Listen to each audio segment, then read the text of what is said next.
안녕하세요. 에듀테크 실증으로 교사 성장의 로그인이라는 주제로 발표를 맡은 송린초등학교 교사 이준영입니다. 옛날이라고 하기는 좀 최근인 것 같긴 하지만 경기 에듀테크 소프트랩이 처음 시작했을 때에는 상당히 좀 당황스러웠던 것 같아요. 선생님들은 굉장히 많은 의지를 가지고 있었지만 생각하는 것도 굉장히 다르고 의견을 내시는 것도 굉장히 다양해서 이 소프트웨어 입장에서는 굉장히 난감하게 여겨졌을 것 같고, 하지만 선생님들의 의지나 생각이 굉장히 깊다라는 것은 좀 확인을 할 수 있었던 그런 시간이었던 것 같습니다.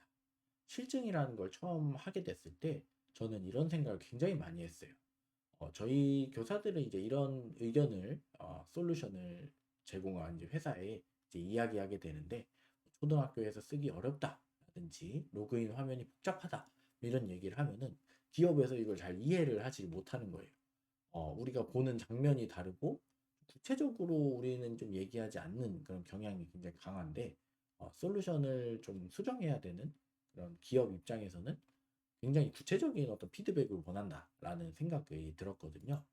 저는 어떤 방식으로 이걸 해결했냐면, 뭐 이런 부분에 대한 공부를 굉장히 많이 했어요. 그래서 과거에는 뭐 사이트의 위쪽 부분이 혼란스럽다, 뭐 이렇게 얘기를 했었었는데, 지금 이제 어떻게 얘기하냐면, 이제 헤더의 색상이 다양해서 어포던스가 약화된다, 뭐 이런 식으로 설명을 하게 되는 거죠. 그럼 어포던스라는 게 뭐냐? 우리가 어떤 사이트를 봤을 때 굉장히 주목되는 그런 기능이나 버튼이 있잖아요.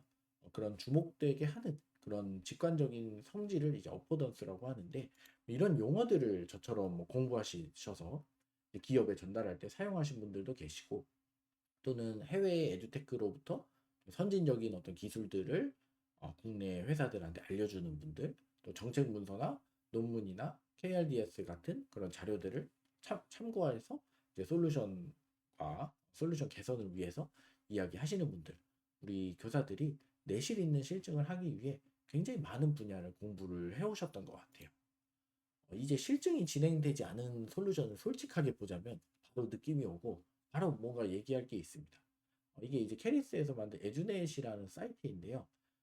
저희 경기 에듀테크 소프트랩에서 만든 클리포라는 실증을 거친 프로그램 같은 경우는 어포던스가 잘 정리되어 있어요. 교사들이 어떤 버튼들을 누르고 어떤 메뉴를 사용해야 되는지가 굉장히 직관적으로 잘 들어오는데요. 이런 실증이 진행되지 않은 것을 전문가의 눈으로 보게 되면 좀 답답한 것들이 많이 보이게 된다는 거죠. 예를 들어 저는 기술적 요소에서 이제 사용자 편의성이라는 부분을 굉장히 열심히 좀 연구한 교사인데, 에듀넷에 보면 이 로그인 버튼이 좌측에 있어요. 우리 대부분의 포털이랑 이 메뉴에서 로그인은 우측에 있습니다. 그리고 콘텐츠가 좌측에 있어야 콘텐츠가 좀 더 돋보이게 되겠죠. 그래서 로그인 버튼은 좀 우측에다 만드는 경향이 강한데, 이런 부분이 좀 디자인 요소로서 좀 마이너스 요인이다 라는 생각이 들고, 또 검색창 같은 경우도 여기 하단에 배치되어 있는데 좀 검색창은 상단에 배치될 필요가 있어요. 왜냐면 이제 뭐그 추천 검색어 같은 게 좀 나오게 하는 그런 기능들도 좀 구현을 하려면 상단에 있는 것이 좀 유리하고요. 또 모바일 접근성을 생각했을 때 하단에 있으면 이제 모바일로 이제 반응형 웹을 만들게 됐을 때 여러 가지 어떤 모바일 환경에서 어려움이 발생합니다. 또 이 우측에 보면 플로팅 버튼도 좀 정돈이 안 돼 있다라는 생각이 들고, 여기 메뉴가 하나밖에 없는데 요걸 버튼을 눌러야지 나온다는 게 좀 불합리한 그런 방식. 또 만족도 조사라는 요 공지사항이 정렬되지 않게, 좀 정돈되지 않게 라인 정렬이 좀 안 돼 있다라는 그런 생각들이 많이 드는 것 같고, 전체적으로 콘텐츠가 너무 색상도 다양하고 복잡합니다. 뭘 눌러야 될지 정확하게 모르겠다. 그런 아기자기한 맛을 좀 주려고 한 것 같은데 좀 디자인 의도가 좋지는 않다라는 그런 생각이 들고요. 이런 디자인 요소뿐만이 아니라 솔루션의 본질에 대해서도 교육적인 의견을 제시하는 것은 이 교사들만이 할 수 있는 역할입니다. 예를 들어 2023년에 진행됐던 이 솔루션의 진화 사례를 보면, 실증 이전에는 그냥 학생들이 문제풀이를 해서 실시간으로 채점을 해주는, 학생에게 채점을 제공하는 서비스에 불과했어요. 근데 실증 이후에는 이제 이 기업이 이 교사에게 어떤 수업 시간에 할 수 있는 정보를 주는 것이 중요하구나 라는 것을 본질적으로 깨닫게 됐고, 실증 이후에는 학생들이 문제풀이를 하게 되면 그 학생들의 수준이나 판단 이런 것들을 바로바로 제시를 해주면서 그냥 문제에 대한 정오답만 제시해 주는 게 아니라 이 교사의 판단에 도움이 되는 정보 형태로 만들어서 가공해서 어떤 원활한 디자인 요소와 함께 제공해 주기 때문에 굉장히 본질적인 부분이 한층 진화하게 되는 그런 결과를 갖게 된 것이죠. 이렇게 솔루션을 본질적으로 진화하기 하기 위해서는 연구라는 것이 굉장히 중요한데요. 에듀테크 플랫폼을 뭔가 바꾸거나 고쳐보는 경험이 사실 교사 개인의 입장에서는 굉장히 특이한 경험인 것 같아요. 그래서 굉장히 재미를 느끼시고 저 같은 경우도 아주 재밌게 이 현장 적용 연구에 참여하면서 개인의 역량이나 솔루션을 보는 어떤 관점 같은 것들이 성숙해졌던 그런 기억이 납니다.